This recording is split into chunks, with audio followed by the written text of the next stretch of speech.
Here we are. I have a piece of paper in this folder here, and it says that on let's see, July the 7th, I believe, of 2023, I was taken from People's South Bank parking inside to the county jail, and they said I was schizophrenic and I was crazy. And then what happened is the next morning was Friday morning. And the judge Kobe Peel, his stepmom was working with me when he saw me in that little monkey suit, the little blue suit. We all freeze people to death right there at the dispatch. You don't give him a pad to sleep on? Yeah. Guess what? The next morning he sees me. He hands this back off to Wade. Guess what? Wade, Monday morning. What happened Sunday morning at 10 o'clock?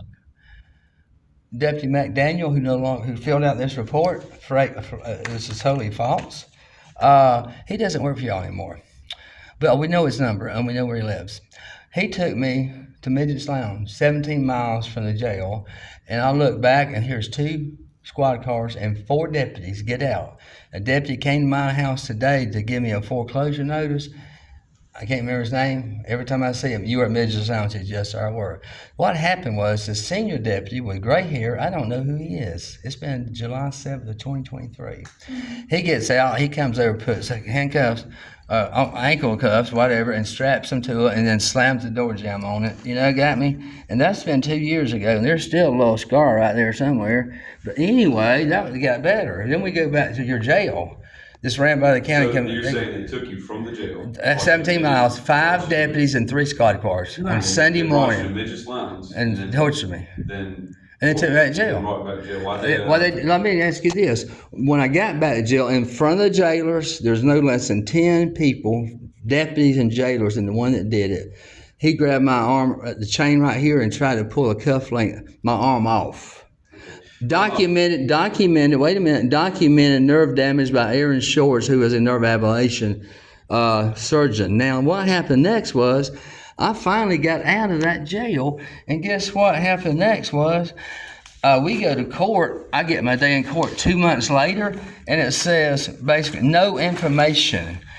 It was a 911 call made by a banker who I went in there to borrow money on a tractor. Put it on my line of credit. That would have cost me $100 a month. $100 a month for a $40,000 tractor. It's a good loan. Guess what? He called 911. He said, I had the people selling me a tractor sitting in front of me. They're from Greenwood. That's where I'm from. He come over in about 5 or 6 minutes, called 911. He said, get out of here. I'm calling 911. In 3 minutes, Deputy Birch and the boys come in, handcuffed me, took me to jail, and called me crazy. I want to charge the people that call 911, Ricky Stuckey, Robert Jackson, and Andy Scott Lassman. What would you call them? Why would you? They called 911. I didn't. So my charge is I called 911. Sir, I did not call 911. No, hold on. So, do you mind if I review the affidavit right there? I sure don't at all. Hang on. This is the original affidavit, and right back in the back it says no information. Do you have a date for when those? Yes, it's all there. No. I mean, the deputies that pulled you from the jail and tortured you. I mean, I feel like that'd be pretty important. That date was that Sunday morning. That should be pretty easy. They got that Sunday morning. Finding out who called 911 is pretty easy too. I'm talking about the one where you supposedly got pulled from the jail. Supposedly. I want to look into that. I want to file charges against them too. I want to file charges against every jailer and every deputy that was standing in that jail when they tortured the 73-year-old man. You damn right. I'm going to charge all of them. I'm going to charge them. They did it in Midget's Lounge. No, they strapped my calves. They just did a little minor. What did they do in Midget's Lounge? Well, when the one deputy gets out and the other 4 deputies look on with astonishment, what is he going to do to the 72-year-old man down here at Midget's Lounge on Sunday morning? You ask me. No judge, nobody gave that jailer an order to take me out of that jail. You can't just grab somebody out of jail and go torture them. But they did. But they did. The deputies did? One deputy did. The other ones looked in astonishment. How did he manage to get you out of the jail cell? He goes in there and Deputy McDaniel says, here you go. So he starts taking me out of the jail. You got the old garage there with 1 car's in it. He put me in that car. He put you out the cell. He put me out the cell. The jailer said, we Bay County and him. That's how that guy talks. We Bay County and him. What does that mean? I'm asking Deputy McDaniel as we go out of the jail, is somebody Baker acting me? What is going on? Well, that's what. He wouldn't answer any questions. I asked him another time. He turned up some kind of squawk box, so I couldn't talk to him. You know what? Radio? Yeah, that wasn't on the station. Oh, one on station. Guess what? There's two little wires going to that speaker. I just pulled one wire off. And we rode in peace and quiet to the Midgets Lounge. I don't know where the hell I'm going. I was CEO of an electric company here. I ran the biggest business in this damn county for 40 years. So what happens next is they bring me back in front of about 10 correctional officers. Did you know if you're charged and tried and with abusing for someone in your care as a CEO is a max, it's up to 50 years in prison. Up to, depending on the judge. The man that did that to me should never be a correctional officer anywhere again. The ones watching it, I can guarantee you put them on the oath, they're not going to lie. They ain't going to lie about it. They're going to say, yeah, he did They it. didn't bring you up in Midget's Lounge to torture you? They what? They tortured you in the jail? Listen, Midget's Lounge was closed, okay? Midget's Lounge was closed. They just took me to the parking lot. They brought you out there. Why? What happened? They put these ankle cuffs on, strapped my feet to them, and strapped the door and slammed it, and then we went back. They just want to do that. They just want to do that? That one doctor, don't say they, those other 4 guys was as innocent as you and her are, okay? They're just riding around, and the senior deputy says, hey, how many other people have they done that to? I don't know. They did it to me. Why did they do it to me? You find out. I think they're going to find out when they're charged. I want to charge. All right, we'll come back for that. Right now, today, okay. I want to charge the 3 executives at People's South Bank for calling 911 and then saying I did it and have me thrown in jail. Did you get trespassed from them? Hell yeah, I got trespassed from there. Not then. Whoa, after that, cowboy. This is after then a tornado comes. A year later, on January 9th of last year, comes right down my thing. Hey, I got another whole thing about what they're doing right now regarding my home. Don't worry about that. This is People's South Bank. And they're doing both, but we're going to take it one thing at a time. I want those people arrested. I want them booked. And I want them go before a damn judge and say, hey, put up bond or you're going to court. You hear me? Wouldn't you? I got one more for you. Do you know the address 4401 Constitution Lane? I know where the hotel is, and that woman has been stealing these people. 4401. This is an order that came from Marianne. I understand that. Yes, I know that. Don't talk over me. You're being trespassed. I know that. I went there yesterday. You want to see the video of me going there? Don't go there again. You want to come interview the man that said my house that lived there 12 years or stoned out? Hey, don't go back. You come and interview. His name is James Spivey. He lived there 12 years. Mm-hmm. He got $3,000 a month. They only charged $30. He was helping homeless people for the last 12 years. They threw him out and threw his stuff away. I went in the other day. He was sleeping out here right across from RCC. He was him and this other woman. Her husband's in jail, a white woman. They're sleeping for 2 weeks on the bench across from RCC. He ain't never been homeless a day in his life. He retired from Florida State Hospital. Got me? And his mind is good. Some things with you? I do not mind. Now that I've reviewed the paperwork. All right. Well, we know what you look like. This guy is more interesting. Go ahead. Okay. So, and let me make sure I cover all of my bases. Okay. So just so we don't interrupt each other, I'll ask you if you have any questions, that kind of thing. Okay, that way we can get all the information out. Mm-hmm. As you know, in Florida, there's a statute of limitations. Obviously, any crimes standard statute of limitations is about 7 years, roughly. 7. Okay. So you're within the statute of limitations. Thank you. But what we are going to need to do, because that happened in 2023, Mm-hmm. we're going to have to go back and try to recover that body cam footage and try to recover For the jail? Yeah. Well, how about the ones out there in the field? How about the ones in Midget Lounge? Right. They all had them on. We have to get with Midget's Lounge and see if they have any camera footage, things like that. So it's going to take some time. That's good. I just want to file charges today. Yeah. So you investigate. You're actually going to investigate this, right? Well, see, they haven't wanted to investigate this since January 7th of 2023. I got you. And I also talked to Martin Bassford, is my cousin. His mama married my uncle. He's right in that room, refused to let me charge a banker in this town. Now, Donald Trump could get taken to court, but not a banker in this town. Bull S. Got you. So, along the lines with that, Also, because this investigation is going to involve other deputies of the same rank. Sure is. And a That's sheriff. not going to be And a something sheriff. that's not going to be something that we handle because it is above our rank, so we I have to know also that. pass this information along, okay? Okay. Can I say one thing? I filed a complaint with Ashley Moody, the Attorney General of Florida, July the 6th, 2024, a year later after I'd already spent a year trying to get anybody in this county to do what's right. And she sent a copy of my complaint to your sheriff by email 2 days later and said, Sheriff Edenfield, please investigate Mr. Dunaway's complaint. You think he's ever responded? No. I went to FDLE. I said, won't y'all go help him? Because he wasn't down there. His deputies did that. They took me out of jail illegally and because the jailers let them and did that and brought me back in front of everybody acting like I don't know what they do. What are they going to do to a little black boy? Who in the hell knows? Or a woman? So I'm saying I filed a complaint, 9-10 months ago. He's not responding. Yes, sir. He's not responding. I've told no less than 20 deputies what happened. Is I see them on the side of the road somewhere or at Waffle House, and they all just shake their head. This is Jackson County. We have no law. We ain't got law. We got a bunch of deputies that are fine specimens of law enforcement, and then you got some that they need to go apply that golden rule. The sheriff is responsible for the jail and the inmates therein. That's what it says in Florida statutes. He's responsible. The county commission took it away from him. That's illegal. I've been on the phone with Jamie Westbrook all day long. We're fixing to have a board meeting Tuesday.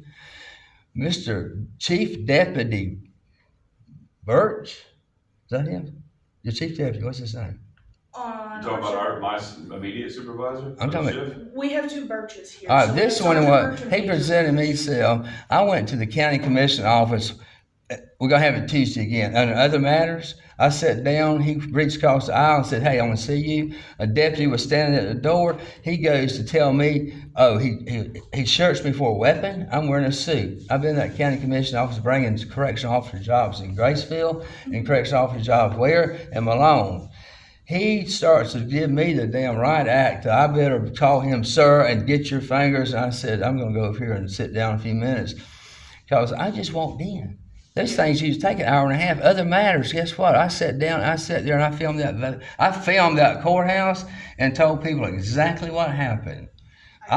Look here, I have like 1.2 thousand views. On Sheriff Edenfield on my post, looking at what I said about him. I've got 15,000. I produce people in country music. I'm fixing to bring a new industry into Bay County. I am not going to take the bullshit. From my great-great-granddaddy fought in the Revolutionary War to my daddy who was 20 years, every Dunaway fought in every war, including my daddy when I was 6 weeks old, went to Korea. Did you know we had more men frozen to death in Korea than bombs and bullets? I'm going to kick Eisenhower's butt when I get to heaven. What happened to that war machine 5 years later? What happened to those tents? What happened to that H-bomb? What the hell let's send some 18-year-olds. I got a man at my house. He was 18. He went to Vietnam. He went at Vietnam at 18. He went to Vietnam, and then he worked 30 years at Florida State Hospital, and he's helped other people, and they kicked him out of that apartment. And I can understand. And I've got a video of her doing that. I can understand. It don't look exactly pretty good. Go on Russ Dunaway on Facebook, you'll see what I do. Now, I do want to recap some things. Yes, please. One, I'm going to go over all the paperwork. I'm going to go over some of the stuff that we have in our system as well, because some of it's not blacked out. It has to be redacted before it can be given to a civilian. Certain things are redacted. I'm going to go back to that date and see what else I can find and document all of this appropriately. Now, I do want to go over that trespass one more time, just to cover my bases. Where? So you're trespassed from 4401 Constitution Lane Yes. at this point in time. Hotel apartments. The whole thing. Chipotle apartments. Oh, the whole road. Yeah, This, not the road. I can't even get out there where the Confederate thing is. I'm not going over You can't there. go into the building. I've made my point with those people. I got you. I just I'm have to talking cover to my the bases. Inspector General about coming in and investigating. Yep. She's been charged those people are not stupid up there. They will charge them twice the 33. Guess I what? got you. Social Security is subsidizing that outfit, and they are stealing money. Got me? The man's at my house. I said, I want the sheriff and the police chief come out and interview Mr. What's his name? James Griffin. Come out and interview him. We're going to charge. See, right now he's he's been homeless 2 weeks. We're trying to get him settled back out. I really need to cover my bases. I understand that you're upset, and I understand exactly why you're upset. So again, the trespass has been issued. That means that if you show up at Chipola Apartments without invitation, I'm not going back there. I know. I have to tell you this. Inspector General's going. So if you show up back without invitation, right, you can be placed under arrest for misdemeanor. I'm not going back. Trespass. And then y'all throw me back in jail and torture me some more. And what the hell? If you have an invitation, maybe if Jesus wants me to go, he'll tell me to go down there. Now, I follow his lead. I've asked you to please stop interrupting me, sir. I am. This is what I call my man. That's my boss right there. Okay. That's him. So That's him. That's if you him. get an invitation How y'all doing? to go back to the Chipola Apartments on Constitution Lane, I recommend getting it in writing. Just An to invitation? Kind of yourself. Yep. So if somebody that lives at If Constitution FDLE was Lane, investigating, would I need to go investigate my charge of FDLE? No. They go and investigate it. So I'm saying if you have somebody that you know that lives at 4401 I have somebody Constitution put in there and put in motels until they could get in. I do. Lane. Okay, well, like I know if you several wanna go see people. one of them, I don't what need to you go would see need to them. do is get like a text They're message waiting or a for me letter. to clean that crap up down there. What you would need to do is if they invite you over to their apartment after He's you get them sleepy. placed in one of those apartments, you need to either get a text message or a letter, something like that, where it shows us that you have indeed been invited. That way you don't get placed under arrest for something that could He's have been very sleepy. easily avoided, okay? Okay. Alright, so all of this is gonna be documented This is fun. appropriately. We should have all of your information in the system. Have you updated your phone number lately? I have 2 phone numbers, but the one I'm using right here to film is, you want it? Yes, Yes, please. 850-272-8621.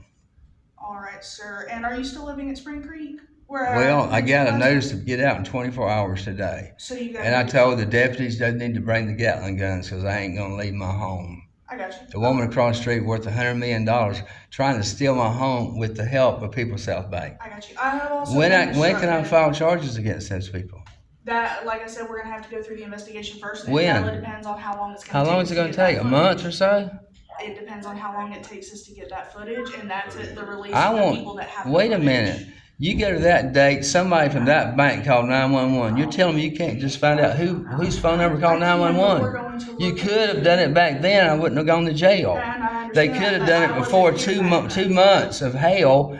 They could have done it. No, wait till you get me in court. Mr. Dunaway, and I understand that, but also please be mindful that I was not here when that happened. Uh-oh, here comes Okay? mine. You know, I'm cousin to her. I'm Corey's. Melanie's my first cousin. Your mama-in-law. Wow. Looking good. Come on, cowgirl. Come see him sometime. So, it's gonna take some time to get that ball rolling, but we're gonna get that ball rolling, okay? How'd you love it? Well, what? Well, So, is there I'll anywhere- sing you rawhide. Keep them doggies rolling, rolling rawhide. You got this. You got. I'll be able to pull up an uncensored I hope copy. so, if they I hadn't do, destroyed if it. you don't mind, want to get the court case number? You know, Nixon did destroy a lot of documents in the Watergate thing. 3490 MM. Rawhide. Okay. Hey, I enjoyed the heck out of this. So I have also been instructed, Deputy Dunaway, who is in charge of all of our civil paperwork, which would include that eviction notice that you got today. If you Uh-huh. would like to speak about that, he will be back in